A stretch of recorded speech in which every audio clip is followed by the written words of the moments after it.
अभी भी इस देश में ऐसे केसेस हैं जहां महिलाओं को एक आजाद सांस की जरूरत है, उन्हें अधिकार नहीं मिले हैं। लेकिन दूसरी ओर ऐसी महिलाओं की भी कमी नहीं है जो महिला अधिकारों के नाम पर पुरुषों का धन लूटने में लगी हुई हैं। आज का केस ऐसा ही एक केस है। मैं आज की कहानी के किरदारों को सच्चे नामों से संबोधित करूंगा। इसने सारे देश को, मीडिया को, सभी प्रबुद्ध लोगों को हिलाकर रख दिया था। जो आज की कहानी के मुख्य पात्र हैं, इनमें से इंदौर की मेघा भार्गव उम्र 30 साल और उसकी बहन प्राची शर्मा भार्गव, ये दोनों प्रमुख हैं। इन दोनों बहनों ने कुछ और लोगों को अपने साथ मिलाकर नोएडा में एक गिरोह बनाया। ये दोनों बहनें गिरोह के दूसरे सदस्यों की सहायता से ऐसे फिजिकली चैलेंज्ड लोगों को सोशल मीडिया पर ढूंढती थी जिनके विवाह में समस्या होती थी। उनके सामने मेघा भार्गव को संभावित दुल्हन के रूप में दिखाकर प्राची शर्मा भार्गव उसकी संरक्षिका का रोल करती थी। बाकी के गैंग मेंबर्स को भी अलग अलग रूपों में प्रस्तुत किया जाता था।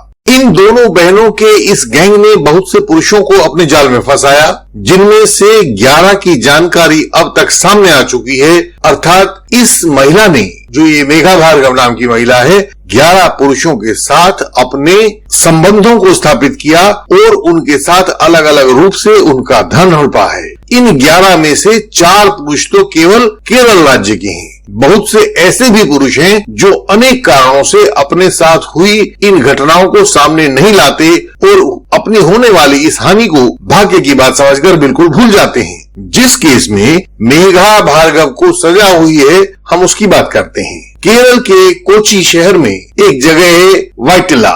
वाइटिला में 3 रोड मिलती हैं। कोची बाईपास, ऐसे रोड जो कि वाइटिला से आगे पेटा तक जाती है, और तीसरी रोड है थम्मानम रोड। यहीं पर लेनिन जितेंद्र रहा करते थे। जितेंद्र एक फिजिकली चैलेंज्ड व्यक्ति थे।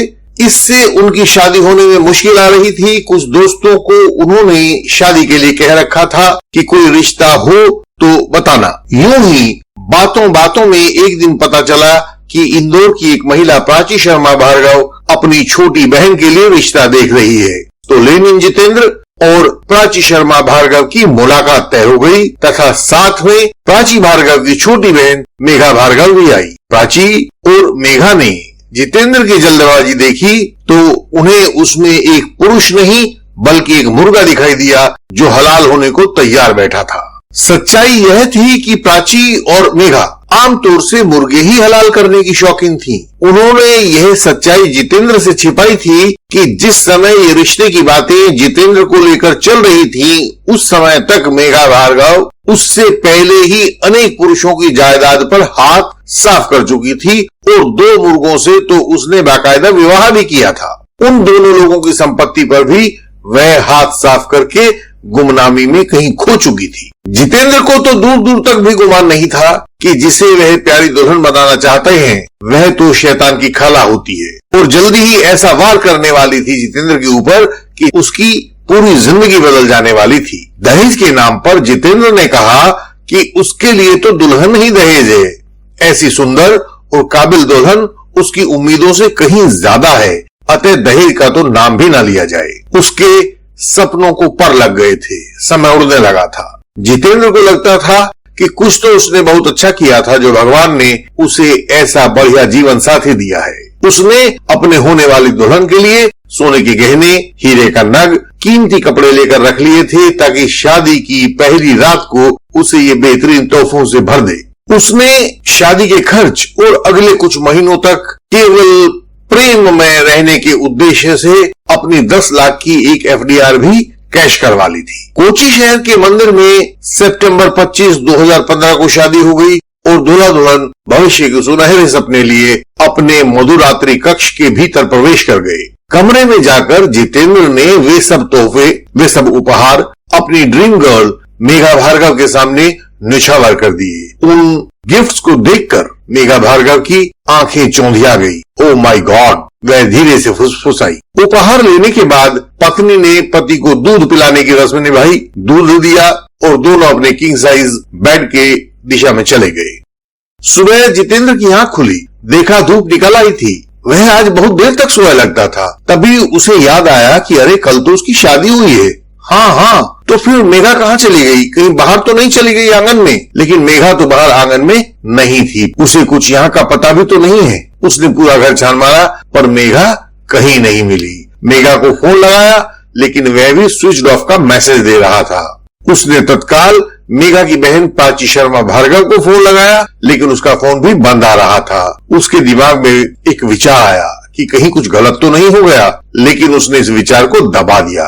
उसने मैरिज मित्र का नंबर मिलाया जिसने शादी करवाई थी। दोनों पक्षों को मिलवाया था लेकिन उस मैरिज मित्र का फोन भी बंद था। जब किसी का फोन नहीं मिला तो जितेंद्र ने अपने दोस्त रत्नम को फोन किया, सारे हालात बताए। तो रत्नम ने कहा कि तत्काल पुलिस को सूचित किया जाए। उसने यह भी कहा कि सारा घर देख लो, कहीं कुछ और सामान तो नहीं गायब है। जितेंद्र ने देखा कि तिजोरी खुली हुई है, उसमें रखा हुआ 5,50,000 रुपए का कैश गायब था। वे सब उपहार और जेवरात भी गायब थे जो उसने मेघा को शादी पर गिफ्ट करने चाहे थे। लगभग 9.5 लाख रुपए का सामान, जेवरात और कैश और हीरे का नग वे लोग ले गए थे। पुलिस में केस दर्ज करवा दिया गया था और पुलिस को अपनी इन्वेस्टिगेशन के दौरान यह सुराग मिला था कि इस गिरोह के फोन्स की IEMI नंबर पर कुछ दूसरे सिम चल रहे थे। उन्होंने लोकेशन ट्रेस की और वे नोएडा उत्तर प्रदेश में पहुंच गए जहां की ये सारे के सारे सिम कार्ड चल रहे थे। पुलिस ने प्राची शर्मा को, मेघा शर्मा को और उनके मैरिज मित्र महेंद्र बुंदेला को और महेंद्र बुंदेला के सहायक देवेंद्र शर्मा को नोएडा उत्तर प्रदेश से पकड़ लिया। उन चारों को जेल में डाल दिया गया। अचानक कोची शहर में कुछ पीड़िता सहायक संगठन उठ खड़े हुए। बताया गया कि मेघा तो स्वयं पीड़िता थी, उसके अधिकारों का हनन हुआ था, उसका शोषण हुआ था और उन्होंने मेघा को बेल पर छुड़वा लिया। मेघा बाहर आ गई, पूरी तरह से मुक्त थी और आजाद थी। लेकिन एक पुरानी कहावत है, भगवान ने कुछ ऐसी चीजें बनाई हैं जो कभी सीधी नहीं होती। आप जानते हैं वो कौन सी चीजें होती हैं? हमेशा वे मुड़ी ही रहती हैं। लगता था जैसे यह मेघा भी वैसी ही थी जो कभी सीधी नहीं होती है। बेल पर बाहर आते ही वह फिर शिकार की तलाश में निकल पड़ी। उसने फिर एक नया मुर्गा ढूंढा और उससे विवाह कर लिया। इस बार वह चौथे केरलवासी की दुल्हन बनी थी। यहाँ आगे बढ़ने से पहले एक बात आपसे पूछता हूँ, इस चौथे अपराध के लिए जो मेघा ने चौथा विवाह किया था चौथे केरलवासी के साथ, इस चौथे अपराध के लिए कौन जिम्मेदार था? मेघा का नाम ना लीजिएगा क्योंकि उसको तो तीसरा अपराध करने के बाद जेल में बंद कर दिया गया था। तो फिर यह चौथा अपराध क्यों हुआ? कौन जिम्मेदार था इसका? महिलाओं को हमेशा पीड़िता या दुखिया के रूप में दिखाने वाली बुद्धिहीनता थी, या उस मेघा के ऊपर नाहक प्रेम उड़ेलने वाला वह बेल ऑर्डर था जिसने उस मेघा नाम की महिला को चौथा अपराध करने के लिए समाज में खुला छोड़ दिया था? आप लोग अपने कमेंट करके जरूर बताइएगा कि आपके मुताबिक इस चौथे अपराध के लिए कौन वास्तविक रूप से जिम्मेदार था। तो समाज में ऐसा हो रहा है जहां कुछ महिलाएं अभी भी परेशान हैं, उनके पास कानूनी सहायता पहुंचने का कोई रास्ता नहीं है। वहीं दूसरी ओर ऐसी भी महिलाएं हैं जो महिला अधिकारों का दुरुपयोग करके पुरुषों के खिलाफ झूठे आरोप लगा रही हैं, उन्हें जेलों में बंद करवा रही हैं। झारखंड के कोडरमा जिले में एक युवक के खिलाफ पोक्सो एक्ट का केस केवल इसलिए बनवा दिया गया था कि युवक के पिता ने बच्ची के पिता की भैंस को डंडा दिखाकर अपने खेत से बाहर निकाल दिया था। एक पीड़ित पुरुष की सहायता का केस अभी मेरे पास है जिसके बारे में कोई पहचान नहीं बताई जा सकती है, मैं नहीं बताऊंगा। ये साहब भी फिजिकली चैलेंज्ड हैं। इसमें भी इसी तरह की एक युवती उनके पास मुंबई से आई थी और वो सज्जन को अनेक प्रकार से सता करके, उन्हें प्रलोभन देकर के, उनके पास से पैसे लेकर के उनके खिलाफ उत्तर भारत की एक लोकेशन पर झूठा केस बनवा दिया है। हम उन पीड़ित सज्जन की सहायता कर रहे हैं और करेंगे। हमारा वचन है कि हम उन्हें न्याय दिलवाकर रहेंगे।